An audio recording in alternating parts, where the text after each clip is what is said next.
car ce ne sont pas la chair et le sang qui t'ont révélé cela, mais c'est mon Père qui est dans les cieux.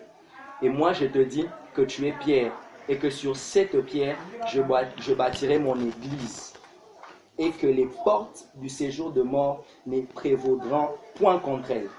Je te donnerai les clés du royaume des cieux, et ce que tu lieras sur la terre sera lié dans les cieux, et ce que tu délieras sur la terre sera délié dans les cieux. Là, Judith peut nous lire avec la version Parole de vie. J'aime la version Parole de vie. Tu as fait? Oui. Déjà? Alors Jésus Tu vas commencer l'enregistrement. Simon, fils de Jean, tu es heureux. En effet, ce n'est pas une personne humaine qui t'a fait connaître cela, mais c'est mon Père qui est dans les cieux.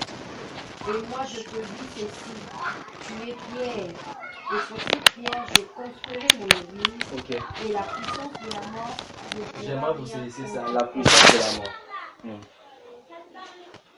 Continue, maman. 19, hein. 19. Je te donnerai le clé du royaume des cieux. Ce que tu refuseras sur la terre, on c'est le là. refusera dans les Ce cieux. que tu refuseras sur la terre sera refusé dans le ciel. Ok. Ce que tu accueilleras sur la terre, on l'accueillera dans les cieux. Ok. Parole du Seigneur. Nous passons par une autre lecture. Nous sommes dans Matthieu toujours. Maintenant, nous sommes dans le chapitre 13. Du 36e au 39e verset. Matthieu 13, 36 à 39. Alors il renvoya la foule et entra dans la maison. Ses disciples s'approchèrent de lui et dirent: Explique-nous la parabole de l'ivraie du champ. Il répondit: Celui qui sème la bonne sémence, c'est le Fils de l'homme. Le champ, c'est le monde. La bonne sémence, ce sont les fils du royaume. L'ivraie, ce sont les fils du malin. Amen. Et 39. L'ennemi qu'il a sémé, c'est le diable. La moisson, c'est la fin du monde. Les moissonneurs, ce sont les anges. Nous passons par l'avant-dernière lecture, Proverbe chapitre 30.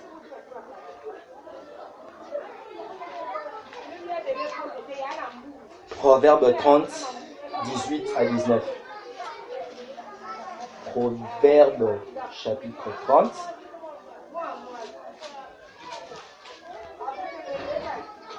Proverbe 30, 18 au 19e verset. La Bible dit ceci: Il y a 3 choses qui sont au-dessus de ma portée, même 4 que je ne puis comprendre.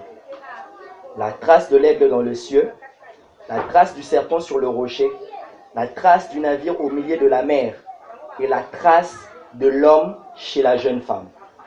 Parole du Seigneur. Et notre dernière lecture la plus longue, c'est Apocalypse, clôturé. Apocalypse chapitre 3, du 1er jusqu'au 13e verset.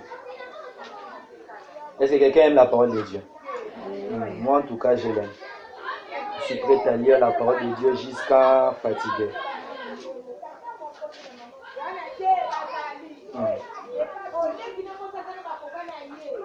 Je lis. Écrit à l'ange de l'église de Sardes. Écrit à l'ange de l'église de Sardes. Voici ce que dit celui qui a les 7 esprits de Dieu et les 7 étoiles. Je connais tes œuvres. Je sais que tu passes pour être vivant et tu es mort. Sois vigilant et affermis le reste qui est près de mourir, car je n'ai pas trouvé tes œuvres parfaites devant mon Dieu. Rappelle-toi donc comment tu as reçu et entendu, et garde et répands-toi. Si tu ne veilles pas, je viendrai comme un voleur, et tu ne sauras pas à quelle heure je viendrai sur toi. Cependant, tu as à Sardes quelques hommes qui n'ont pas souillé leurs vêtements. Ils marcheront avec moi en vêtements blancs, parce qu'ils en sont dignes. Celui qui vaincra sera revêtu ainsi des vêtements blancs, et je n'effacerai point son nom du livre de vie, et je confesserai son nom devant mon Père et devant ses anges. Le verset 7, écrit à l'ange de l'église de Philadelphie. Voici ce que dit le saint, le véritable, celui qui a la clé de David. C'est lui qui ouvre et personne ne fermera. C'est lui qui ferme et personne n'ouvrira. Je connais tes œuvres. Voici parce que tu as peu de puissance et que tu as gardé ma parole et que tu n'as pas renié mon nom, j'ai mis devant toi une porte ouverte que personne ne peut fermer. Voici ceux de la synagogue de Satan qui se disent juifs et ne les sont pas, mais mentent. Voici, je les ferai venir se prosterner à tes pieds et tous comprendront que je t'ai aimé. Parce que tu as gardé la parole de la persévérance en moi, moi aussi je te garderai aussi à l'heure de la tentation qui va venir sur le monde entier pour éprouver les habitants de la terre. Je viens bientôt, retiens ce que tu as afin que personne ne prenne ta couronne. Que c'est lui qui vaincra, je ferai de lui une colonne dans le temple de mon Dieu et il n'en sortira plus. J'écrirai sur lui le nom de mon Dieu et le nom de la ville de mon Dieu, de la nouvelle Jérusalem qui descend du ciel d'auprès de mon Dieu et mon nom nouveau. Que celui qui a des oreilles entende ce que l'Esprit dit aux églises. Parole du Seigneur. Est-ce qu'on peut acclamer pour la parole de Dieu? Saint-Esprit, je te laisse ce moment entre tes mains. J'aimerais que toi tu puisses parler et que je puisse me taire. J'aimerais disparaître pour que toi tu apparaisses.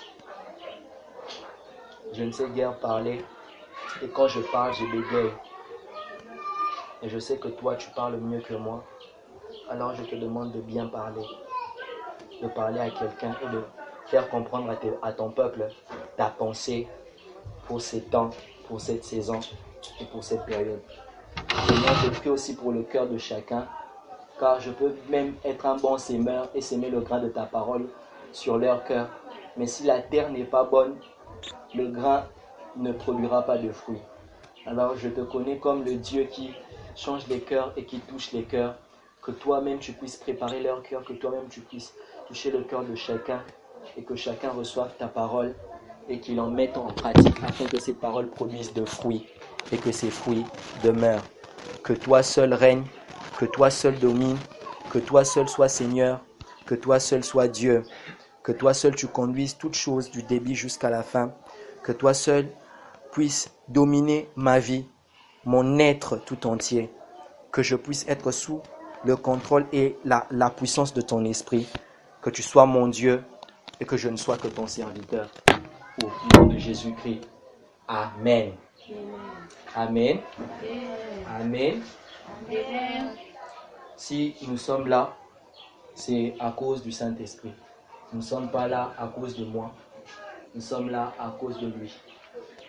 D'abord, si ça ne dépendait que de moi, cette réunion n'aurait pas eu lieu. Mais c'est pour lui et à cause de lui que cette réunion a lieu. Nous sommes ici pour des temps d'enseignement et d'intercession. Mais avant que je ne puisse commencer à parler, j'aimerais introduire mon message en ces termes.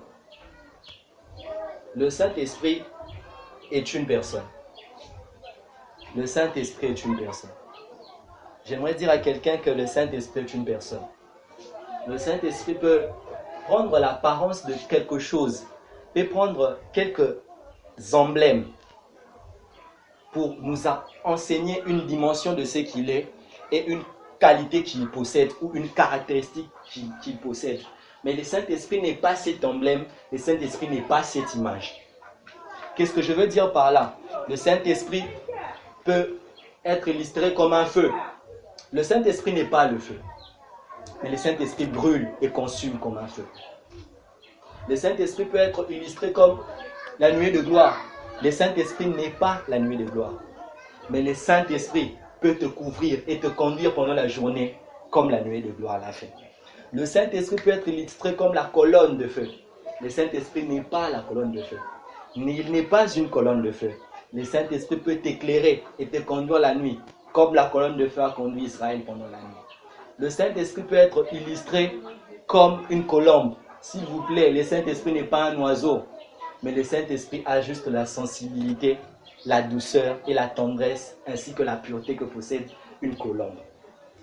Le Saint-Esprit peut être illustré comme un vent.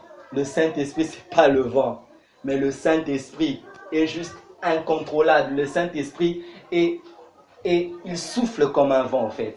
On ne peut pas le contrôler, on ne peut même pas prévoir son mouvement. On ne sait d'où il vient ni d'où il va. Il fait ce qu'il veut, il fait ce qui le plaît, parce que le Saint-Esprit est Dieu. Le Saint-Esprit n'est pas ces images, mais le Saint-Esprit s'illustre en ces images, afin de nous enseigner quelque chose de sa nature et de sa personnalité. Amen. Le Saint-Esprit est une personne. Le Saint-Esprit aussi n'est pas un effet. Lorsque le Saint-Esprit est là, il produit des effets. Le Saint-Esprit n'est pas ses effets, mais le Saint-Esprit produit ses effets. Pourquoi je dis cela? La Bible dit vous recevrez une puissance sur vous. Vous recevrez une puissance lorsque le Saint-Esprit descendra sur vous. En soi, le Saint-Esprit n'est pas la puissance. Mais la puissance, c'est le fait que le Saint-Esprit vienne sur toi. La puissance est le résultat de l'action du Saint-Esprit de venir sur toi. Mais le Saint-Esprit lui-même n'est pas la puissance. Le Saint-Esprit n'est pas le froid que tu sens quand tu pries. Non, le Saint-Esprit produit ce froid. C'est un effet de sa présence, mais il n'est pas cela. Le Saint-Esprit n'est pas non plus la chaleur que tu sens dans tes mains, dans tes pieds qui te poussent à sauter quand tu prêches. Le Saint-Esprit n'est pas cela. Ce sont les effets de sa présence, mais il n'est pas cet effet. Le Saint-Esprit va bien au-delà d'une sensation, bien au-delà d'un fait, bien au-delà du parler en langue. Le Saint-Esprit n'est même pas un don. Le Saint-Esprit donne les dons. Le Saint-Esprit va au-delà de ça, car le Saint-Esprit est Dieu. Le Saint-Esprit n'est pas un effet. Nous ne devons pas réduire sa présence à une sensation. Sinon, lorsque tu ne sentiras pas le froid quand tu pries, tu diras quoi? Le Saint-Esprit n'est pas là. Alors qu'il est bien présent. Quand tu ne sentiras pas cette chaleur, tu diras quoi? Le Saint-Esprit n'est pas là. Alors qu'il est bien présent. Le Saint-Esprit n'est pas dans les sensations. Le Saint-Esprit n'est même pas dans les émotions. Le Saint-Esprit est une personne. Amen. Le Saint-Esprit est une personne. Et souvent, on a trop conscience de la divinité de Dieu. Aujourd'hui, si on dit aux chrétiens qui est Dieu, la première définition que les chrétiens te lancera au visage, ce sera un truc qui dit du genre que Dieu est un vieux papa barbu assis sur un trône très licolo. Il contrôle tout, il domine sur tout, il fait tout. L'image que nous avons de Dieu, c'est celle-là. Nous avons une image d'un Dieu très loin, assis au ciel là-bas. Et lui dirige les gens, tu fais ça, tu fais ça, tu fais ça. On a trop conscience de la divinité de Dieu. C'est bon, c'est bien, mais ce n'est pas parfait. Car le Saint-Esprit, ou Dieu, n'a pas qu'une partie divine. Il a aussi une partie humaine. Le Saint-Esprit peut manifester un caractère tellement humain qui peut t'étonner. Dieu est venu sur terre sous forme humaine. Jésus était 100% homme et 100% Dieu. Et on connaît très bien la partie 100% Dieu de Jésus. Mais on connaît peu la partie 100% homme de Jésus. Dieu a une partie humanitaire. Dieu peut te présenter un caractère humain, tu peux te dire, aucun Nzambe. Dieu peut te présenter une jalousie. Dieu est drôle. Le Saint-Esprit est drôle. Le Saint-Esprit peut te faire rire. Le Saint-Esprit peut blaguer avec toi. Le Saint-Esprit est marrant. Il est même la personne la plus drôle qui soit. Le Saint-Esprit est joyeux. Tu ne peux pas seulement l'attrister, tu peux aussi le réjouir. Tu ne peux pas seulement l'attrister. La Bible dit n'attristez pas le Saint-Esprit. Mais moi je te dis que tu peux aussi le réjouir. Le Saint-Esprit rit. Lui aussi il rit. Et ce que je te dis, je ne l'invente pas. C'est purement théologique. Dans la théologie, il y a une partie qu'on appelle anthropomorphose. Anthropos veut dire homme. Morphos, forme. Anthropomorphose, c'est une partie de la théologie qui présente Dieu, mais sous la forme humaine. C'est théologique. C'est pour ça que dans la Bible, tu verras Dieu pleurer. Il dit à un prophète, si Israël fait cela, je pleurerai en secret. Dieu, tu pleures en secret. Et nous avons même lu Ésaïe où Dieu cherche, qui enverrai-je? Le Dieu omniscient. Il sait tout. Comment est-ce qu'il cherche encore? Chercher, c'est les affaires des hommes. Dieu doit tout savoir. Logiquement, il doit tout savoir. Dieu dit à Adam, où es-tu? Mais Dieu, tu sais tout, tu dois savoir où est Adam, tu es omniprésent. Mais comment est-ce que tu cherches Adam comme un homme? C'est l'anthropomorphose. Dieu peut présenter un caractère humain. Un caractère pratiquement humain. Et il le fait afin qu'on le comprenne mieux. Qu'on comprenne mieux ce qu'il y a dans son cœur. Et nous les chrétiens, on a trop conscience de sa divinité, de sa grandeur, de sa largeur, de sa hauteur. Mais on a peu conscience de ses besoins, de ses désirs, de ses envies. Le Saint-Esprit a aussi de besoins. Le Saint-Esprit lui aussi a des envies. Le Saint-Esprit lui aussi a des problèmes. Nous les chrétiens, on est trop concentrés sur nos problèmes. Quand on entend prière, pour nous la prière est définie comme l'action de parler à Dieu. Ah, cette définition est bonne, mais cette définition est partielle. Moi je dis que la prière va bien au-delà de parler à Dieu. La prière c'est un dialogue. Alors je sous-entends que ce n'est pas seulement moi qui parle. La personne à qui je parle doit parler aussi. La prière n'est pas seulement parler à Dieu. La prière c'est parler et entendre Dieu. C'est pour cela que j'ai une question à poser aux chrétiens. Tu passes de temps de la prière, combien de temps tu parles à Dieu, combien de temps il te parle? Voyez-vous, on a tellement conscience que Dieu est loin, qu'on s'est dit, Ponzamba, le Bafouati, il a un message, je n'ai pas Angelo Akita, donc je vais prier, je finis, Dieu n'a rien dit. Moi, je pense qu'à chaque prière, lorsqu'on entre, on doit sortir avec une parole de Dieu. Pourquoi? Parce que Dieu n'est pas loin de nous. Dieu est en nous, par le Saint-Esprit. Dieu n'est pas loin de nous. Dieu est en nous par le Saint-Esprit. Nous avons tellement conscience de la divinité de Dieu et nous oublions de son humanité à un point qu'on fait de la prière un acte de mendicité. Quand on prie, c'est pour demander. Quand on prie, c'est seulement pour demander. Qui prie pour connaître ce que Dieu veut? Qui prie pour connaître les humeurs de Dieu? Alors que la Bible m'enseigne que l'Église doit plutôt écouter ce que l'Esprit dit, plutôt que parler à l'Esprit. Christ vient dans l'Apocalypse. Il dit, celui qui a des oreilles entende, non pas ce que le Père dit, non pas ce que le Fils dit, mais ce que l'Esprit dit. À qui? Aux églises. L'Esprit, quand il est à l'église, le premier acte qu'il pose, c'est parler et non écouter. Mais l'Esprit qui parle est maintenant obligé de trop écouter parce qu'il n'y a pas des oreilles pour l'écouter. Est-ce que je peux parler? Est-ce que je peux parler? L'Esprit qui est censé parler est maintenant devenu l'Esprit qui écoute l'Église au lieu d'être l'Esprit qui parle à l'Église. Que celui qui a des oreilles entende, non pas ce que le Père dit, non pas ce que le Fils dit, mais ce que l'Esprit dit. Savez-vous que Jésus n'est pas là? Même si on chante hier Soazali, Jésus n'est pas là. N'est-ce pas qu'il a dit que je vais au Père? N'est-ce pas il a dit que je reviendrai? Sinon on attend quoi? N'est-ce pas le retour de Christ et l'enlèvement? C'est-à-dire qu'il n'est pas là. Parce que s'il était là, pourquoi il rentre encore? Jésus n'est pas là. Mais il y a une personne qui est là. C'est le Saint-Esprit. Et j'aimerais te dire que l'absence de Jésus n'est pas une mauvaise nouvelle. C'est une très bonne nouvelle. Parce qu'il a dit, il vous est avantageux que je m'en aille. Si je ne pars pas, le consolateur ne viendra pas. Qu'est-ce que je veux dire? Pour l'Église, le Saint-Esprit est plus avantageux que le Fils. Ça te scandalise un peu. Hein? Je vais t'expliquer. Le Fils s'est incarné dans un corps. Et il ne peut être qu'à un seul endroit au même moment. Cela veut dire que si Jésus était là, pour avoir la guérison, on doit marcher jusqu'à Israël pour que Jésus nous guérisse. Mais le Saint-Esprit est esprit et ne s'incarne pas dans un corps. Et il peut être partout au même moment. Il peut faire ce que le Fils fait, mais il le fait partout au même moment. Donc tu n'as plus besoin d'aller en Israël. Dans ta chambre, tu fléchis les genoux. Le Saint-Esprit te guérit. Comme si c'était Jésus qui était là.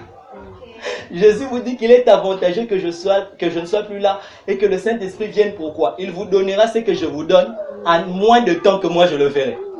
Le Saint-Esprit est plus rapide que Jésus. Le Saint-Esprit est plus rapide que Jésus. Pourquoi? Il est partout. En même temps, le Fils est incarné, mais l'Esprit non. Et on a peu de gens connaissent le Saint-Esprit. Mais j'aimerais dire à un chrétien, écoute bien ceci. Autant Jésus est important pour le monde, autant le Saint-Esprit est important pour l'Église. La valeur que Jésus occupe dans un monde qui se perd est la même valeur que le Saint-Esprit occupe dans une église qui cherche la direction. Si Jésus est la porte qui mène au tabernacle, alors le Saint-Esprit, c'est le rideau qui sépare le lieu saint du lieu très saint. Si Jésus est la porte qui mène au tabernacle, le Saint-Esprit est le rideau qui sépare le lieu saint du lieu très saint. Lorsque tu entres par la porte qui est Jésus, tu deviens sacrificateur. Et les sacrificateurs, il y en a plusieurs. Mais pour te démarquer des sacrificateurs et devenir souverain, tu dois passer par le Saint-Esprit et entrer dans le lieu très saint. Est-ce que quelqu'un me comprend? Et un chrétien, pour se démarquer des chrétiens, doit connaître le Saint-Esprit. Si les chrétiens sont chrétiens tout le monde, c'est parce que les chrétiens n'ont pas connaissance de ce que le Saint-Esprit est. Pourquoi? Parce que Jésus donne le salut à tous. Mais le Saint-Esprit te donne ta particularité. Jésus donne le salut à tout le monde. Il sauve la terre entière. Il est mort pour tout le monde. Mais le Saint-Esprit n'est pas donné à n'importe qui. Je répandrai mon esprit sur toute chair. Mais je ne répandrai pas mon esprit dans toute chair. Quand il s'agit de la puissance du revêtement, ça ne regarde ni les chrétiens ni les païens. Mais quand il s'agit de la plénitude, de l'habitation, là, ce n'est plus sur toute chair. Mais ce n'est que ceux qui croient en Jésus-Christ qui reçoivent l'Esprit. Vous comprenez? Avoir l'Esprit est réservé à une catégorie de gens. Mais avoir la puissance de l'Esprit, ce n'est pas réservé à une catégorie de gens. Parce que le Saint-Esprit peut passer par la naisse de Balaam pour parler. Parce que l'Esprit est sûr. Revêtement, toute chair. Mais quand il s'agit des dents, et comme il y a ma catégorie, tu dois être sauvé. Est-ce que quelqu'un me comprend? Qu'est-ce que je veux dire? Le Saint-Esprit opère avec des règles et des principes. Les principes du Fils, c'est la foi. Si tu crois en moi et s'il est en moi. Mais le Saint-Esprit, lui, ce n'est pas que la foi. Tu dois partager l'intimité. Et plus tu partages, plus il te donne ce qu'il a. Le Fils a donné sa vie au monde, alors que le monde n'a rien fait pour lui. Mais le Saint-Esprit ne te donnera la puissance que si tu le connais. Le Saint-Esprit est exigeant. Le Fils ne l'est pas. Mais le Saint-Esprit, pour descendre dans la chambre haute, il a fallu un intervalle de 40 jours. Jésus était déjà mort. Jésus était déjà allé d'abord chez les pères Azongi Lisusu. Il a fait 40 jours avec eux à Kiepuna. Mais pourquoi le Saint-Esprit n'est pas descendu le même jour où Jésus est monté? Parce que le Saint-Esprit est exigeant. Il attendait qu'on puisse élire Matthias à la place de Judas qui est mort. Car le Saint-Esprit est le fait de lui qui ne descend que sur un autel à 12 pierres. Alors il fallait qu'il ait 12 apôtres afin qu'Akita. Le Saint-Esprit est exigeant. Et lorsque tu ne réponds pas à ces exigences, rien n'était. Et l'Église ne se démarque pas. Pourquoi? On ne répond pas aux exigences du Saint-Esprit. Et quelqu'un comprend? Le Saint-Esprit, c'est une personne.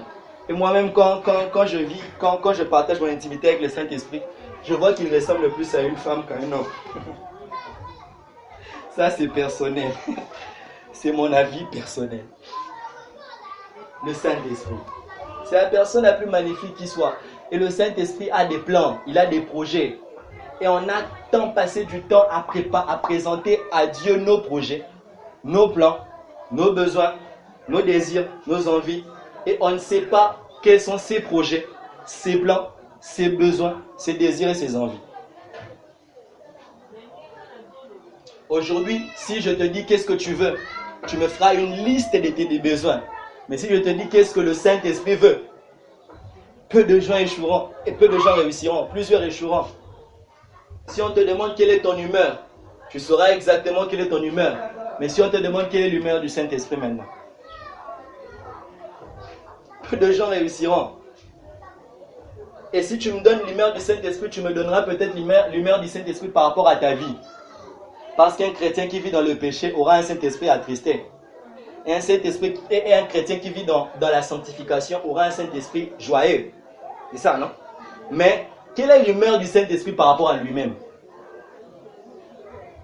L'humeur du Saint-Esprit qui ne dépend ni de ta vie, ni de ta sainteté, mais qui dépend de lui, de ses besoins, de ses projets. Par rapport à lui, par rapport à la mission que le Christ lui a confiée. Le Saint-Esprit est heureux, le Saint-Esprit est fâché, le Saint-Esprit est comment? Voyez-vous?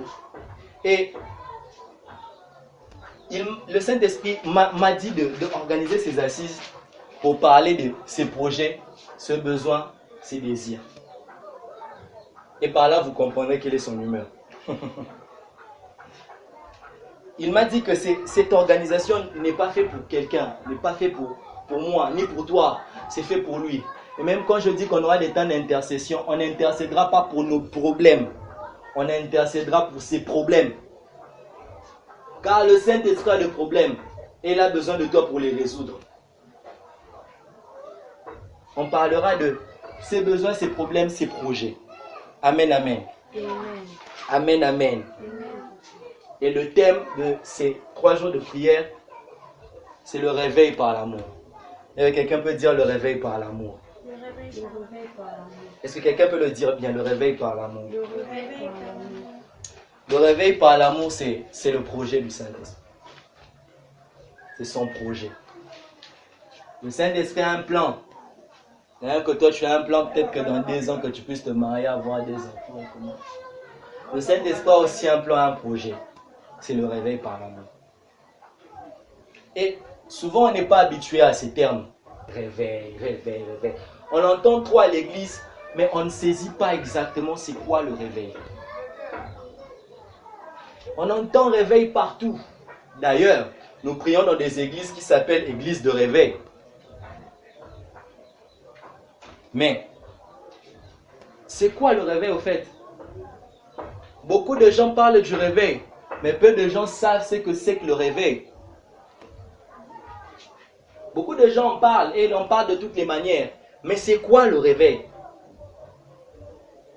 J'aimerais te dire que le réveil, c'est juste le mouvement de l'esprit pour arranger ou soit restaurer l'ordre des choses. Le réveil, c'est juste le mouvement de l'esprit ou un mouvement de l'esprit pour restaurer l'ordre des choses.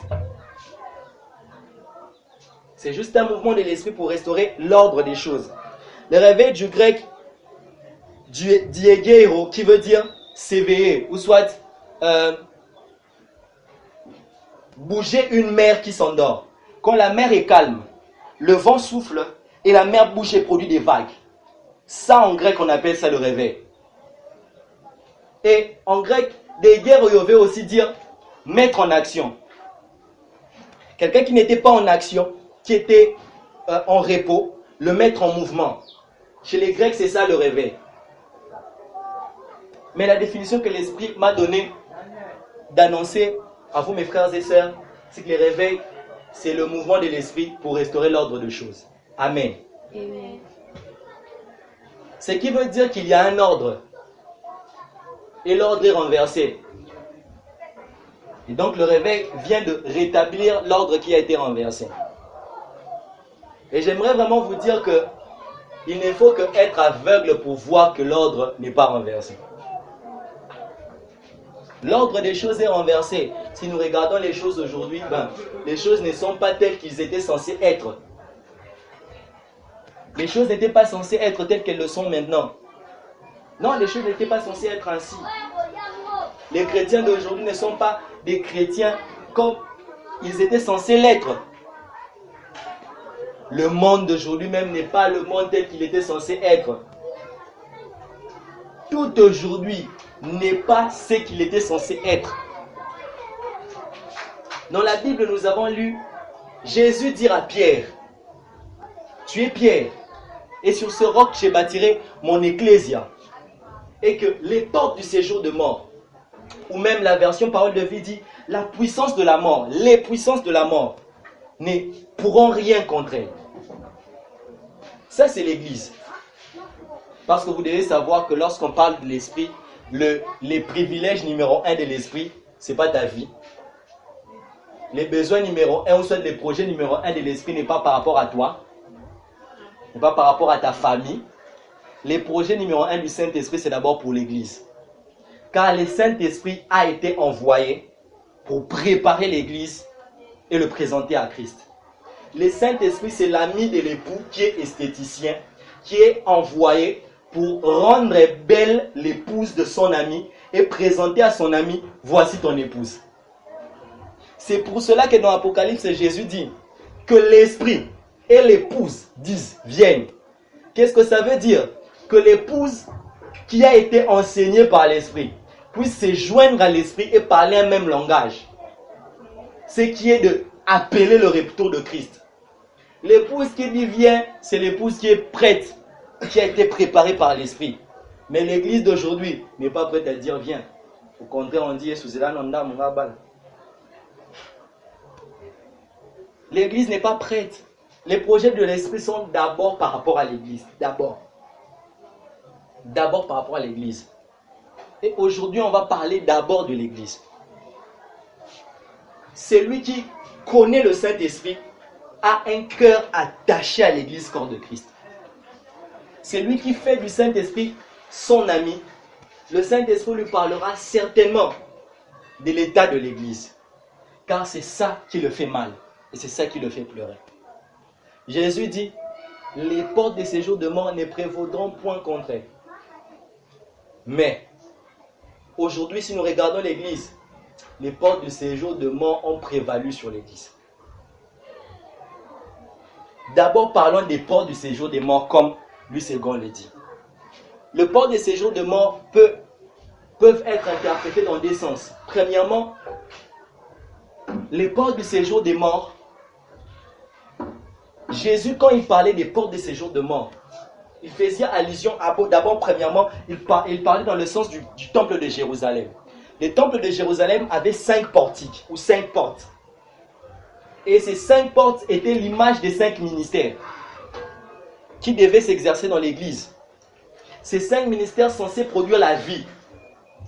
Et Jésus, quand il dit les portes de séjour des morts, il sous-entend 5 autres ministères, mais qui ne sont pas des dieux, mais qui, eux, au lieu de procurer la vie, procurent la mort. Parce qu'à l'époque de Jésus, il y avait toutes sortes de sciences, toutes sortes de pensées. Ils étaient sous le règne de Rome. À côté, il y avait les Romains avec leurs dieux. À côté, il y avait les Grecs. À côté, les Juifs étaient déjà initiés à la Kabbale. La Kabbale juive était déjà inventée. Parce que plusieurs des pharisiens sadducéens à l'époque de Jésus étaient occultistes. Je vous l'apprends. C'est pour cela que Jésus disait race des vipères. Ces insultes que Jésus leur disait n'étaient pas en soi des insultes et n'étaient pas seulement pour décrire un caractère, mais c'était pour décrire ce qu'ils étaient vraiment. C'est pour cela qu'on doit revoir notre manière de lire le Nouveau Testament. Les évangiles ne sont pas compris selon son contexte. Et Jésus disait que ces connaissances, ces fausses connaissances, ces faux enseignements ne peuvent rien face à mon église. Tous ces faux ministres, tous ces gens qui disent,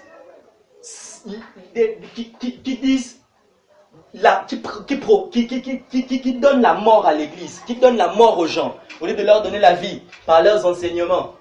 Ces gens-là ne pourront rien contre l'église. Tous ces gens-là qui apportent la doctrine du serpent, la doctrine que le serpent a donnée à la femme, cette fois-ci, ils ne pourront rien contre l'église. C'est premièrement à ça que s'applique le séjour des morts. Mais si nous voyons aujourd'hui, c'est pas un truc vraiment à chercher loin pour le comprendre. Les portes du séjour des morts sont bien placé au milieu même au sein de l'église. Parce qu'aujourd'hui, on a toutes sortes d'enseignements. On a diversité d'enseignements. Et la fausse doctrine est grave. À un point qu'aujourd'hui, si tu dis à un chrétien qui est Jésus, il aura du mal à te dire qui est Jésus. Ou soit il te donnera une définition scientifique, mais non pas une définition par révélation. Pourquoi? On a trop entendu des choses. Et ça a détruit l'essence même de l'église. Et pire, ça a détruit la destinée de l'église. Pourquoi? Vous recevrez une puissance et vous serez mes témoins. Ce que tu seras est déterminé par ce que tu reçois. Et ce que l'église a reçu l'empêche d'être ce que l'esprit attend qu'elle soit.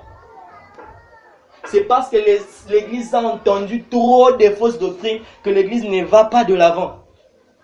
Ce que tu reçois détermine ce que tu seras. Et les portes du séjour de monde sont dans l'église. Et le deuxième sens d'expliquer les portes du séjour de mort, c'est dans le sens de parole de vie. Où il dit la puissance de la mort. La puissance du diable, la puissance de la mort. La mort elle-même ne peut rien contre l'église. Mais nous avons lu dans la Bible, l'église de Sardes. Dieu dit à Sardes, tu prétends être vivant, mais en réalité tu es mort. Comment une église qui est censée n'est pas être capable de triompher de la mort peut prétendre être vivant, mais en réalité elle est morte? C'est que l'ordre a été renversé. L'ordre de choses a été renversé. Et je vous dis, les chrétiens sont des chrétiens des noms aujourd'hui. Ils sont vraiment Sardes. L'église d'aujourd'hui, c'est vraiment Sardes. On prétend être vivant, mais en réalité, on est foutu. L'église d'aujourd'hui, les chrétiens d'aujourd'hui sont comme ces prophéties que Ésaïe avait dit. 7 femmes saisiront un mari et lui diront, donne-nous ton nom. Nous-mêmes, nous nous vêtirons. Nous-mêmes, nous nous nourrirons. Nous habillerons. Mais nous avons juste besoin que tu nous donnes ton nom. Qu'est-ce que ça veut dire? Les chrétiens aujourd'hui viennent suivre Jésus. Ils disent, donne-moi juste l'identité des chrétiens. Je veux juste qu'on m'appelle chrétien. Mais au fond, ma vie, au qui part ôté, je fais ce que je veux. Je m'habille du vêtement, du caractère que je veux. Je mange la parole que je veux. Et l'ordre a été renversé. Sérieux. Écoutez, je crois à la dimension de la vérité de la parole de Dieu. Parce que dans la Bible, la Bible donne deux sens des choses. Il y a un sens de manière vérité ou de manière vraie, et il y a un sens de manière réelle. Il y a la vérité et il y a la réalité. Et l'ordre, c'est lorsque la réalité est conforme à la vérité. Vous comprenez? La vérité dit quoi? Que l'église est belle, parfaite, pure, qu'elle domine sur les séjours des morts. Parce qu'elle est bâtie sur le roc. Mais regardons quand même la réalité. La réalité n'est pas conforme à la vérité. Et si la réalité ne concorde pas avec la vérité, c'est que l'ordre a été renversé. Et le réveil, c'est le mouvement de l'esprit qui fait en sorte que la réalité atteigne la dimension de la vérité. Le réveil, c'est le mouvement de l'esprit qui restaure. Amen. Les fondements de l'église sont renversés, je vous le dis. Je vous le dis. Aujourd'hui, les choses qui faisaient du chrétien sont renversées. La preuve, l'Esprit le dit dans 2 Timothée 4, je crois, que dans les derniers jours, battement Barosal, ils abandonneront la foi pour s'attacher à des esprits séducteurs et à des doctrines des démons. Ils auront l'apparence de la piété, mais ils régneront ceux qui ont fait la force. Ils se baseront sur l'apparence, mais ils n'auront pas le fond. C'est Sardes. Tu prétends être vivant, mais en réalité, ton fond, c'est la mort. Et la mort spirituelle est au centre de l'église. La réalité que nous vivons dans l'église n'est pas la vérité que la Bible prescrit. Nous n'avons pas la Bible dans notre vie. Vous comprenez? Ce que la Bible dit n'est pas ce que nous vivons. Pourquoi? Parce que l'ordre est renversé. L'ordre est renversé. Et même dans le monde, il y a la parabole que nous avons toujours très mal compris dans la Bible. C'est la parabole de l'ivraie. Des bonnes herbes et des mauvaises herbes. Les blés et l'ivraie. Les blés et l'ivraie se ressemblent trop. La parabole nous dit quoi? Un jour, un semeur sema le blé dans son champ. Il planta le blé et tout. Et ces semeurs, pendant la nuit, quand le maître est allé dormir, les voleurs, l'ennemi du maître, a planté l'ivraie. Et le matin, les serviteurs disent au maître, hé maître, tu ne vois pas dans le champ, on a planté l'ivraie. Nous, on n'avait pas planté ça. Qu'on arrache ça, qu'on arrache ça. Il leur dit non. Ne les arrachez pas. De peur que si vous arrachez l'ivraie, vous arrachez aussi le blé. Mais j'aime un principe que le maître fixe. Il dit, le blé et l'ivraie doivent croître. Quand les blés croient, l'ivraie croît. Quand l'ivraie croît, les blés aussi doivent croître.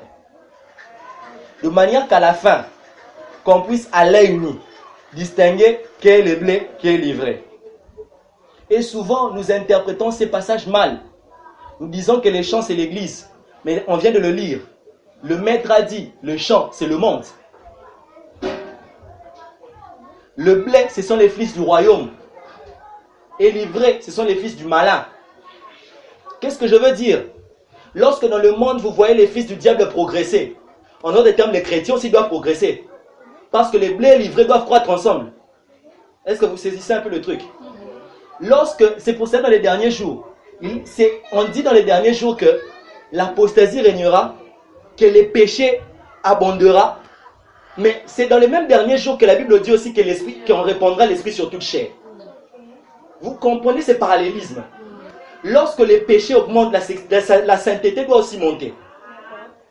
Plus il y a l'iniquité, plus ça croît aussi la sainteté. Plus l'ivraie grandit, plus les blés aussi doivent grandir. Ça veut dire que si on a un homme milliardaire, occultiste et Bill Gates, on doit avoir un chrétien milliardaire aussi, mais chrétien. Saisissez le sens. Si on a un méga star Michael Jackson sataniste, on doit avoir un méga star mais chrétien. Parce qu'ils doivent croître ensemble. Dieu vous le dire qu'à chaque endroit où vous verrez l'ivraie en train de grandir, je vais aussi faire grandir le blé dans le même endroit. Mais aujourd'hui, tel n'est pas le cas. Vous comprenez? Il y a la croissance de l'ivraie est visible. Mais où est la croissance du blé? La bonne sémence ne grandit pas. Le péché monte à un degré, je vous dis, c'est pas possible. Aujourd'hui, le péché est devenu facile à un point. Vous n'imaginez pas. Vous n'imaginez même pas. Hier, je suis entré dans un site. C'était avant-hier où j'ai passé toute la nuit à surfer sur Internet. Je suis entré dans un site. J'ai téléchargé sur YouTube. J'ai téléchargé des prédications. Et je vois une page sortir devant ma vidéo. Et quand il vidéo. Pouf, publicité pornographique. Et où tu vas? C'est parce que maintenant, sur YouTube, il y a quelque chose qu'on met, une publicité automatique. Tu dois avoir une application qui bloque cela. Sinon, il y a là-haut. Ça veut dire que on a une compagnie, de manière à ce que yo so côté de ta vidéo, ba binise lo no yangai.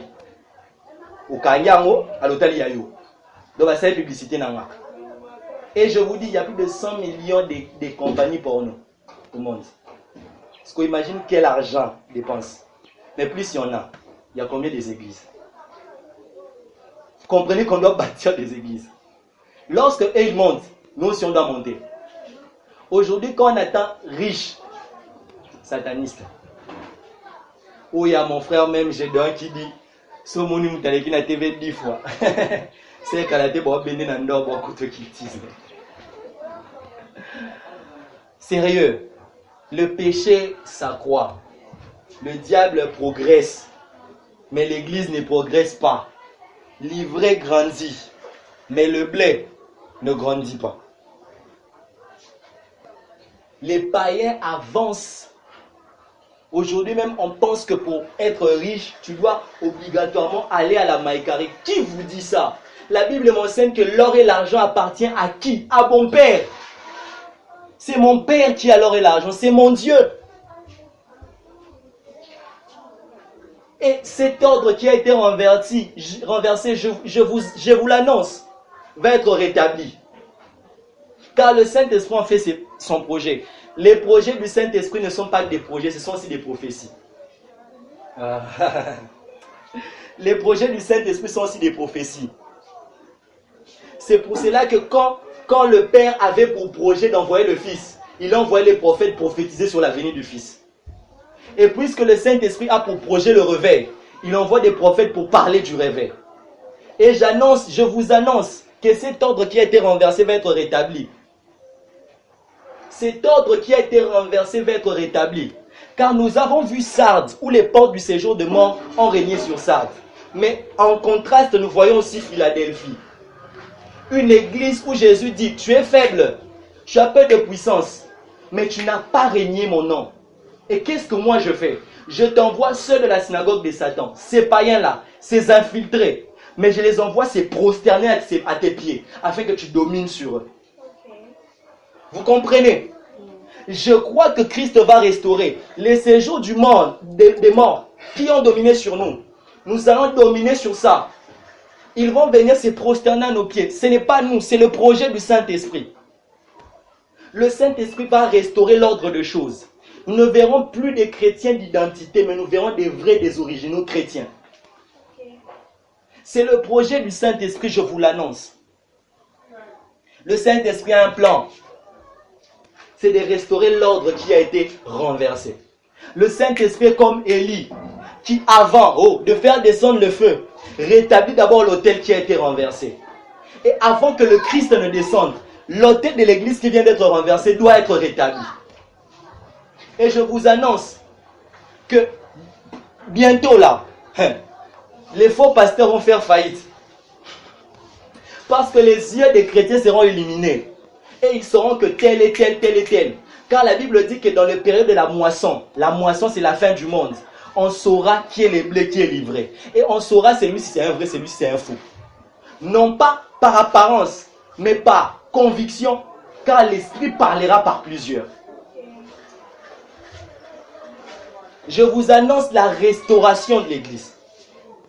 Les réveils, c'est un message de restauration. Je vous annonce qu'avant que Jésus ne vienne sur terre, enlever son Église, l'Église que nous verrons sera celle dont la réalité est conforme à la vérité. Car la Bible me dit que Jésus ne vient pas prendre une Église boiteuse. Jésus vient prendre une Église parfaite, pure et irrépréhensible à ses yeux. La Bible ne parlait pas en termes seulement de l'Église universelle que nous ne voyons pas. Car dans la Bible, on ne sait pas ni universel ni local. Pourquoi? Parce que l'universel, c'est l'ensemble des locales. Vous comprenez? On voit la croissance de l'Église universelle par la croissance de nos églises locales. Nos églises locales ont des problèmes, oui, et ils en auront toujours. Mais nous pensons que les problèmes ne doivent pas dominer sur les solutions. Et on a plus de problèmes, plus de païens dans l'église que des chrétiens. Mais moi je vous annonce, avant que Jésus ne vienne, les chrétiens des vrais vont inonder l'église et on aura peu de païens et leur influence ne sera pas visible et ils vont se prosterner sur les originaux. La restauration est pour bientôt. Et c'est ça le message du réveil. L'ordre qui a été renversé va être établi. Et Agur, un sage de la Bible, qui a écrit Proverbe 30. Moi, quand j'ai lu son proverbe, j'ai trouvé une prophétie exacte et vraie. La nana fait bien, en ordre. Je me suis dit, waouh, en dessous de l'écriture, il y a un sous-écriture. En dessous de l'écriture se cache toujours un sous-écriture. Quand Agur écrit, Agur c'était un sage qui connaissait ses limites. À un point que c'est lui qui a dit, nous connaissons ces proverbes trop répandus, non? Surtout à Kin parce qu'on en a fait une chanson aussi. C'est lui qui a dit ça. C'était un type qui connaissait ses limites. Et après avoir écrit quelques proverbes, il est entré dans un sens des proverbes qu'on appelle les proverbes chiffrés. Il parle des proverbes par des chiffres. 3 choses, 2 choses, 4 choses. Il parle de ce genre de choses. Et Agur parlait des choses qu'il n'arrive pas à comprendre. Et par les choses qu'il n'arrive pas à comprendre, c'est cacher la prophétie de Dieu. Agur dit qu'il y a 4 choses qu'il ne comprend pas. C'est la trace de l'aigle dans le ciel, la trace du serpent sur le rocher, la trace du navire sur la mer et la trace du jeune homme chez la jeune fille. D'autres traducteurs ont traduit par la voie ou le chemin. Mais j'aime Louis II pour sa précision des mots. Car les mots employés hébreux ne veulent pas dire chemin ou trace, mais ne veut pas dire chemin ou voie, mais ça veut vraiment dire trace. Mais moi, j'ai trouvé quelque chose de bizarre. Quand un aigle vole dans les airs, est-ce qu'il laisse des traces? Non. Alors de quel aigle Agur parlait? Quand un serpent marche sur le rocher, laisse-t-il des traces? Non. Alors de quel serpent on parlait? Et de quel rocher on parlait? Quand le navire est sur la mer, est-ce que le navire laisse les traces? Non. Les traces disparaissent. Alors de quelles traces il parlait? Est-ce que quand un jeune homme vient chez la jeune fille, laisse des traces à la maison? Non. C'est un homme. Après tout, j'ai compris que derrière ça, c'est caché la parole de Dieu. Pourquoi? La trace de l'aigle dans les ciels, c'est quoi? L'aigle dont nous parlait, ce n'était pas l'aigle physique, mais c'est l'aigle de l'Apocalypse. Car l'Apocalypse, Jean a vu 4 êtres vivants. Le lion, le taureau, l'homme et l'aigle. Et les 4 êtres vivants sont 4 dimensions de Jésus-Christ dans la terre, dans les évangiles. Jésus s'est présenté comme le roi, lion. Il s'est présenté comme le serviteur, taureau. Il s'est présenté comme prophète, l'homme. Et s'est présenté comme la parole de Dieu, l'aigle. Et la trace de l'aigle dans le ciel, c'est la marque que Christ laisse sur la terre alors qu'il est monté. Et la marque de Christ sur la terre alors qu'il est monté, c'est l'église.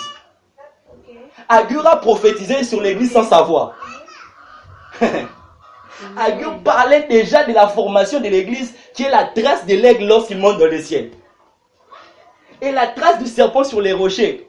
Les serpents dont Agur parlait n'étaient pas les serpents que nous voyons, mais c'est le serpent d'Apocalypse 12. Apocalypse 12 nous parle du diable, le serpent ancien.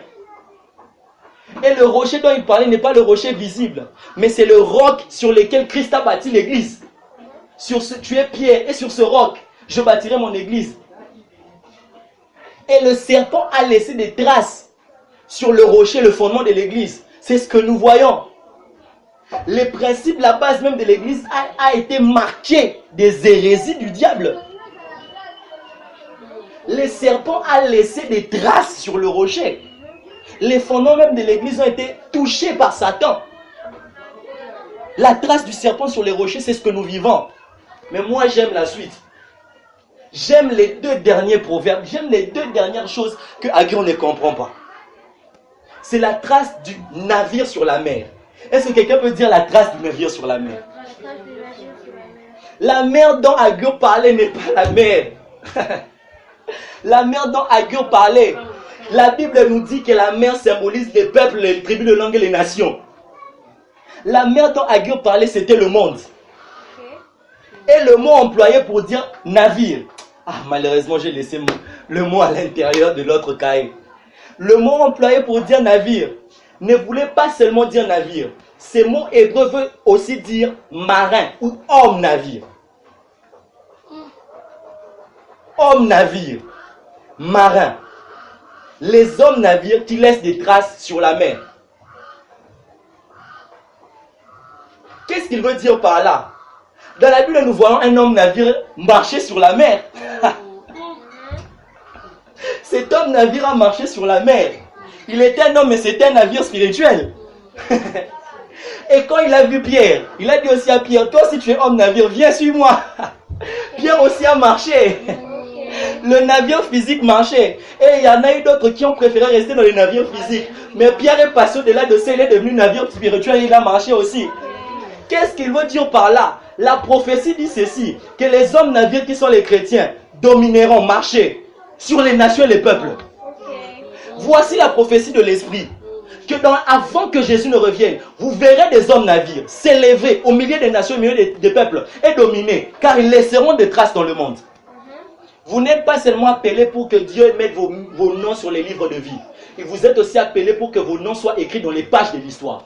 Afin que lorsqu'on lise l'histoire, on parle de toi, on parle de toi, on parle de toi. Pourquoi? Parce que vous l'avez laissé des traces dans le monde. Amen, amen. Avant que Jésus ne rentre, je vous le dis, les navires laisseront les traces dans la mer. À un point que lorsqu'on parlera de la politique en RDC, on verra que le plus beau président de la RDC, le plus bon, et celui qui a élevé la RDC, c'était un chrétien. Et je vous l'annonce qu'au moins avant le retour de Christ, on aura un président chrétien. Okay. Ah, ça a l'air des jeux, mais je sais ce que l'Esprit m'a dit dans ma chambre. Et lorsque vous le verrez s'accomplir, c'est alors que vous comprenez que Dieu ne ment pas. Avant que Christ ne revienne, ici au Congo, on aura un président chrétien, né de nouveau chrétien. Parce que Congo est un signe pour les nations. La trace du navire sur la mer. Le navire va laisser des traces sur la mer. Et la trace du navire sur la mer est un avant-goût. La trace du jeune homme, c'est chez la jeune fille. Car la trace du jeune homme chez la jeune fille, c'est l'enlèvement. Quand le jeune homme Jésus-Christ venait prendre sa femme, ils partiront ensemble et laisseront les traces dans le monde. Ce sera l'abomination, les désordres de la grande tribulation. C'est pour cela que les gens après l'enlèvement vont souffrir. Pourquoi? Parce que les chrétiens qui conduisaient bien le monde sont partis. Imaginez le président de la RDC enlevé. Président Zassouté, Congo Kao. Vous comprenez? Vous comprenez pour comprendre l'importance de l'église. Regardez les chaos de l'enlèvement. Vous comprenez la valeur qu'occupait l'église dans le monde en ces temps-là. Car l'église c'est le sel. Si le sel disparaît, c'est le sel qui empêche à la corruption de se répandre. Si on enlève le sel, la corruption se répand vite. Et quand l'église partira, la mort continuera et se présentera. Et l'antichrist dominera surtout pourquoi? C'est lui qui l'empêche de dominer. Il sera déjà parti. Mais nous, quand nous partirons, nous goûterons à un plaisir plus élevé. Pourquoi? Nous serons avec celui que nous avons aimé. J'aimerais dire à quelqu'un, je ne suis pas un prémillénariste. Je ne pense pas que la gloire parfaite de l'église l'aura sur terre. Non. Nous aurons la gloire parfaite dans le ciel. Mais je crois que le réveil est là pour donner à l'église l'avant-goût du ciel. Car la prière que Christ nous a donnée, ce n'est pas de demander à Dieu de partir au ciel, mais de dire que le règne de Dieu qui est au ciel, de descendre sur terre. Car l'église est censée dire à Dieu que ton règne vienne, que la domination que tu occupes dans le ciel, que nous puissions le vivre ici sur la terre. Et Dieu va se servir de l'église pour dominer sur la terre. Il ne va pas seulement se servir de Christ dans le millénium. L'église aussi va prouver au monde que Dieu domine. Et vous allez voir les chrétiens montrer aux païens comment le leadership de Dieu évolue. Car nous avons eu leur leadership à eux, basé sur les pouvoirs. Il y a comme le président Nalia. Mais nous, notre leadership est basé sur les services. Car chez nous, le plus grand, c'est celui qui s'est fait serviteur. Et lorsqu'on aura un leader serviteur, vous comprendrez que les leaders serviteurs sont plus grands que les leaders domineurs. Et je vous annonce, des leaders s'élever dans l'église, mais qui seront des vrais serviteurs. Ils humbles de cœur, humbles, soumis à Dieu. Mais ce sont des leaders que Dieu élèvera pour prouver au monde que lui, il est celui qui élève et qui abaisse les rois. Ça, c'est le réveil. Le réveil approche. Le réveil, ce n'est pas les techniques. Le réveil, ce n'est pas le parler en langue. Le réveil, c'est la restauration des états. Okay. Nous étions dans un état de sommeil et nous voyons un autre état sortir, l'état d'action. Okay. Car réveil veut dire mettre en action. La mère de l'église qui dormait va entrer maintenant en action. C'est ça le réveil. Car les chrétiens aujourd'hui gagnent peu de païens. Mais moi je vous annonce, un vent évangélique va toucher l'église. Et les chrétiens vont sortir. Un seul chrétien va convertir plus de 3000 âmes comme Pierre l'a fait. Sans avoir un ministère évangélique. Car Pierre n'était pas évangéliste. Qui vous dit que pour convertir plusieurs âmes, tu dois être évangéliste? C'est l'esprit qui convainc. Et celui qui a l'esprit peut tout convaincre. Je vous le dis. Et je vais vous dire que l'Esprit Saint prévoit de faire un mouvement. Et il va passer par des hommes par qui le monde saura qu'il est Dieu. Et qu'il touche les cœurs. Et qu'il change des vies. Et je veux vous dire, nous ne sommes pas appelés seulement à convertir des pauvres. Nous allons convertir des riches. Je vous l'ai dit, Dieu ne va pas seulement élever des présidents chrétiens. Mais Dieu va aussi élever des hommes qui convertiront des présidents païens. Azane homme d'affaires, Azane président, Anambo, un occultisme. Mais il a présenté protection au Satan, aux anamotes. Et il a le Saint-Esprit et les diables et ses démons et les bandoquinions sont comme aussi bêtés. Oh. Un président sans garde du corps physique parce qu'il est trop conscient de son garde du corps spirituel. Okay. Je vous dis, des choses vont se passer à l'église. Les choses vont se passer dans le monde. Car les blés aussi va croître. Et je veux vous dire, puisque les blés aillent en retard, les blés va croître avec rapidité. Et en ces temps de la fin, les chrétiens vont s'élever avec puissance et rapidité. Ça, c'est le réveil. C'est ce que l'Esprit a dit. Amen. Est-ce qu'on peut acclamer d'abord pour la pensée de l'Esprit? Alléluia.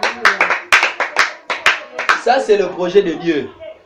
Mais Dieu, maintenant, là, c'est là où le problème. J'aimerais un peu équilibrer mon message. Parce que je m'approche aussi de la fin, avant qu'on ne puisse intercéder et prier. Le réveil, oui, je ne suis pas le premier à parler du réveil. Beaucoup en parlent mieux que moi. Beaucoup connaissent plusieurs choses sur le réveil plus que moi. Mais il y a une chose qui fait mal au Saint-Esprit. Et c'est sur cette chose qu'il m'a dit de parler, de marteler. Mon thème n'est pas le réveil tout court. Mon thème, c'est le réveil par l'amour. Pourquoi? Parce qu'on parle du réveil. Mais, selon nous, nous pensons que le réveil, on va s'asseoir, réveil au télécoléco, boum. Le réveil ne va pas venir du ciel. Ne vous attendez pas à ça. Vous allez vous attendre à ce que le réveil ne va pas venir.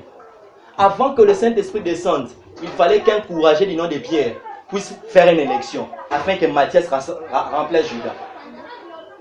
Tant que l'homme n'agira pas, Dieu n'agira pas non plus. Le Saint-Esprit ne bougera pas tant que l'Église ne bougera pas. J'aimerais vous dire une chose. Si vous attendez la pluie venir du ciel, Jésus dit que la pluie ne viendra pas du ciel. Pourquoi? Ceux qui croiront en lui, des fleuves d'eau vive jailliront de leur sein. Au lieu d'attendre l'eau, c'est vous qui produirez l'eau. Et nous n'allons pas attendre le réveil, mais nous allons créer le réveil. Ah. Nous n'allons pas... Ah mon Dieu, l'Esprit, le Saint-Esprit. Nous n'allons pas attendre le réveil. Nous allons être les canaux par lesquels Dieu va créer le réveil. N'attendez pas le réveil comme un mouvement Tovandi. On peut pécoter ou directement pour vivre à la moitié comme présidente. Tout détail à la moitié directement pour femme d'affaires. Remplaçant à Bill Gates. Non, ça ne se fera pas ainsi. Dieu passera par l'homme. Car l'homme, c'est la méthode de Dieu pour sauver l'homme. C'est pour cela que pour sauver l'homme, Dieu devait devenir homme aussi. Car seul l'homme peut sauver l'homme. Et pour sauver ce monde composé d'hommes, pour réveiller l'église composée d'hommes et de femmes, Dieu va se servir des hommes et des femmes. Et tant qu'on ne bouge pas, Dieu ne bougera pas. Souvent on parle réveil, on se rassemble dans nos réunions. On prie, on prie, on prie, on prie, on prie. Et le réveil tarde, pourquoi? Parce qu'on ne comprend pas que c'est à nous de bouger. C'est à nous de bouger. J'aimerais dire à quelqu'un que, vous savez la pluie, dont on parle la pluie. La pluie ne commence pas au ciel. La pluie commence sur la terre. La pluie commence sur la terre. Parce que la pluie, c'est lorsque le soleil frappe les zones humides de la terre. Et ces zones humides créent des fumées. Et la fumée monte au ciel et se rassemble en forme de nuages noirs. Et quand un vent chaud souffle, la pluie descend. Et c'est même la même chose avec le réveil. Le réveil, c'est lorsque Dieu, le soleil, frappe ou entre en contact avec les zones humides de la terre qui sont les personnes disposées à recevoir sa pensée. Et ces personnes se transformeront en fumée qui est l'image de la prière et de l'action. Et ces personnes en fumée, lorsque l'esprit bougera, créeront la pluie du réveil. La pluie du réveil ne commencera pas au ciel, ça commencera ici. Amen. Le réveil part, il y a un part. Il y a un part.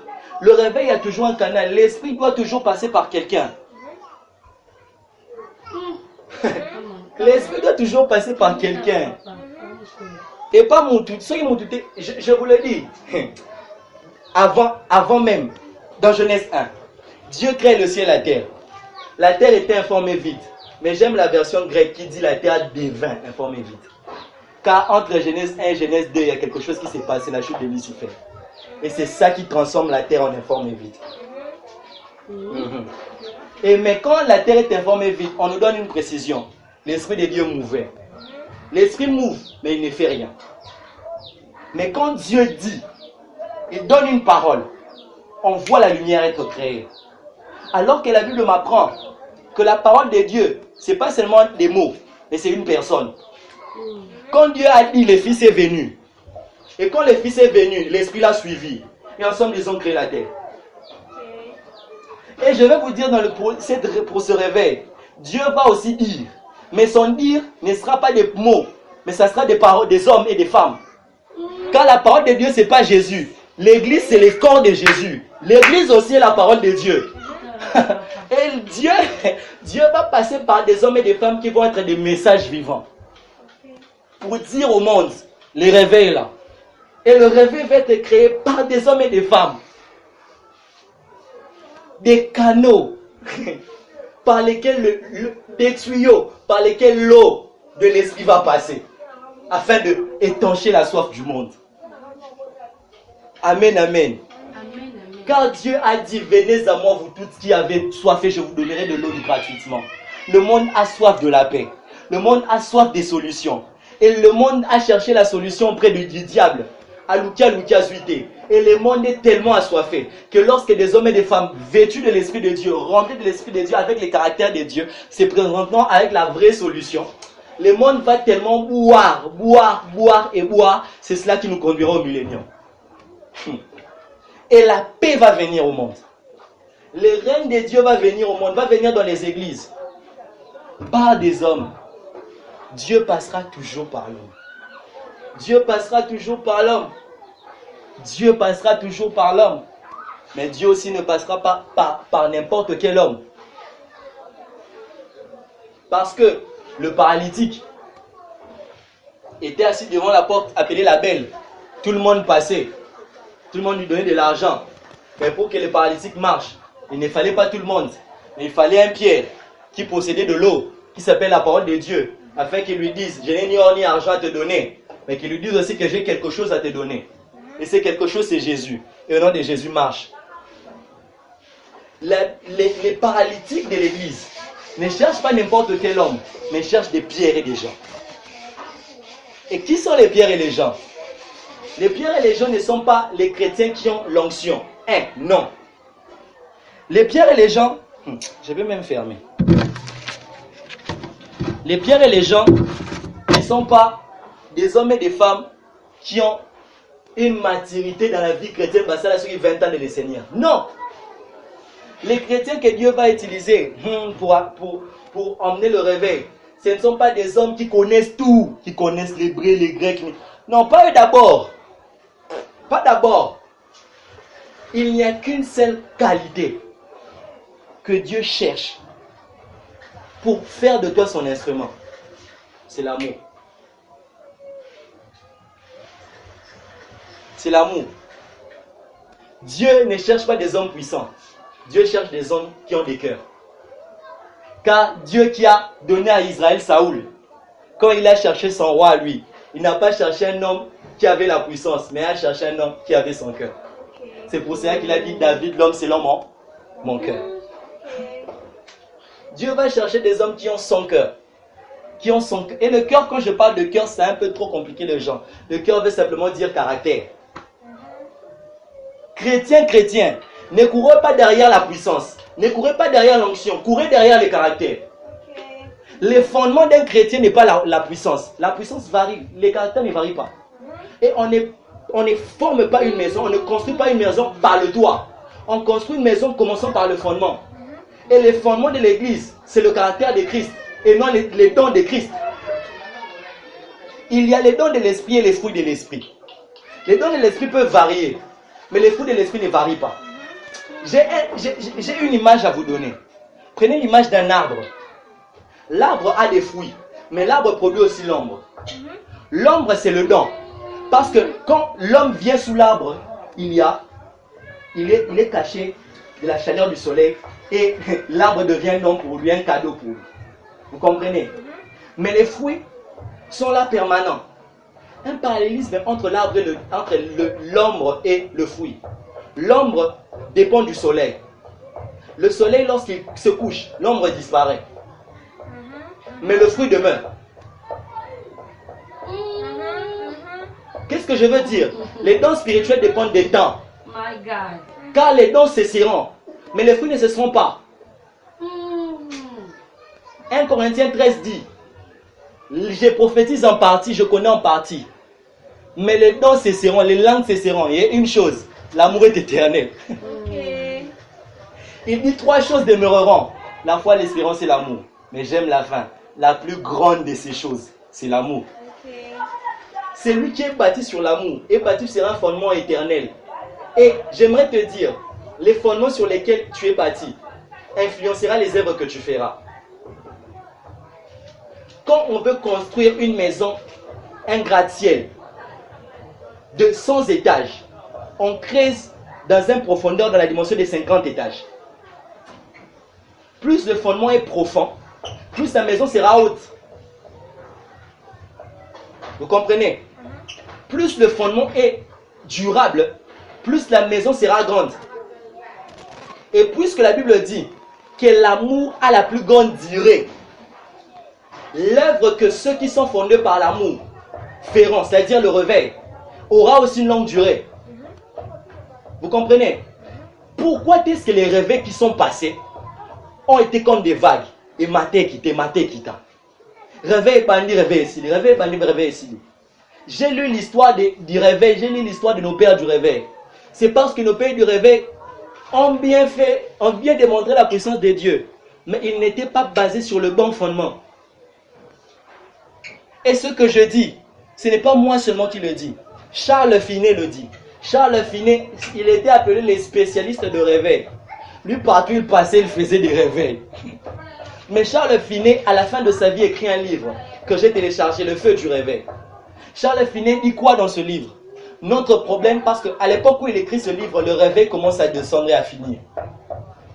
Et il dit, pourquoi est-ce que les réveils sont de moins en moins fréquents? Pourquoi est-ce que les réveils finissent? C'est parce qu'on a apporté une bonne puissance de Dieu, mais on n'a pas apporté la bonne religion. Car la bonne religion, c'est l'amour. On peut avoir la puissance, on peut avoir les dons, on peut avoir les prophéties, take it, power. Mais ce n'est pas ça qui doit être notre fondement. Bien-aimé, tu dois revoir pourquoi tu t'es converti. Si tu as suivi Jésus à cause de sa puissance et de ses exaucements, laisse-moi te dire que tu t'es mal converti, tu n'iras pas loin dans la vie chrétienne. L'amour n'a pas de raison. L'amour n'a pas de raison. Quand Dieu t'a aimé le monde, l'amour n'a pas de raison. Pourquoi Dieu t'aime? Et si notre amour est le reflet de l'amour de Dieu, alors nous aussi nous devons aimer Dieu sans raison. Ainsi, même lorsque nous n'aurons rien, nous continuerons à l'aimer. Car plusieurs montent et dans la gloire, ils abandonnent Dieu parce qu'ils ont suivi Dieu pour la gloire. Quand ils ont eu ce qu'ils cherchaient, et si vite. Et d'autres sont montés. Et quand Dieu leur a enlevé la gloire, bâti Kanza, mais pourquoi? Parce que Dieu leur a ravi ce qu'ils cherchaient. Mais c'est lui qui aime Dieu à cause de ce qu'il est. Même dans la gloire ou après la gloire, il restera avec Dieu. C'est pour cela que Saoul dans la gloire, il est tombé, mais David dans la gloire, il est resté. Parce que David était basé sur l'amour de Dieu. David, berger à Komarabsom, roi à Komarabsom. Babengani nanda kuna Salom asale coup d'état azo Komarabsom. Azongi roi komipsom. Tina okufa Komarabsom. David a aimé Dieu jusqu'à la fin. Et Dieu a besoin de David. Ce réveil sera un réveil. Mais le réveil ne viendra pas par un autre moyen. Le réveil viendra par l'amour. Ce n'est que lorsque les chrétiens seront basés sur le caractère du royaume que le règne viendra. Et j'aimerais vous dire que ce royaume viendra vraiment. Car Dieu suscite des hommes et des femmes ayant son cœur. Les David se lèvent. Si je te parle aujourd'hui, c'est parce que je suis convaincu dans mon cœur que tu en fais partie. Dieu ne m'avait pas dit d'inviter tout le monde. Je pourrais inviter n'importe qui, mais il ne m'a pas dit ça. J'ai appelé certaines j'ai abandonné, certains j'ai laissé. Certains aussi je les ai appelés, mais ils ne sont pas venus. Je pense que tous tels que nous sommes des canaux par lesquels Dieu veut passer. Nous devons avoir le caractère de Jésus pour avoir la puissance de Jésus. Je vous dis, avant que Jésus ne rentre, Dieu m'avait dit, vous verrez des Jésus sur la terre. Dieu m'avait dit ça en 2015. Avant que je ne rentre, vous verrez des Jésus sur la terre. Moi, je l'ai interprété dans le sens puissance, que nous verrons des gens faire les miracles que Jésus a fait. Mais ce n'est pas de ça qu'il parlait. Il m'a dit qu'il parlait du caractère. Des hommes et des femmes auront tellement le caractère de Jésus qu'au talier.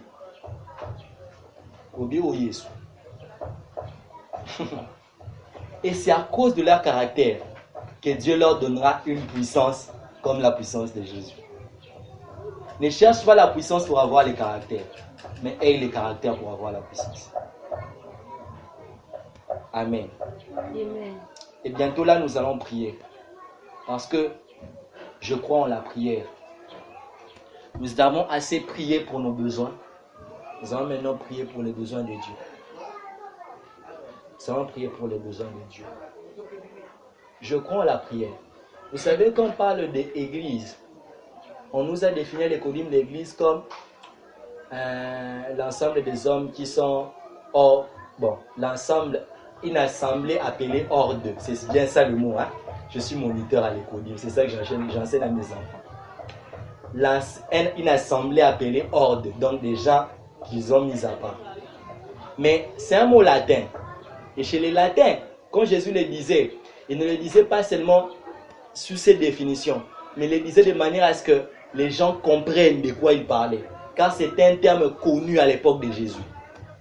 Quand Jésus parlait ecclésia, les latins, lorsqu'ils attendaient ça, ecclésia signifie sénat.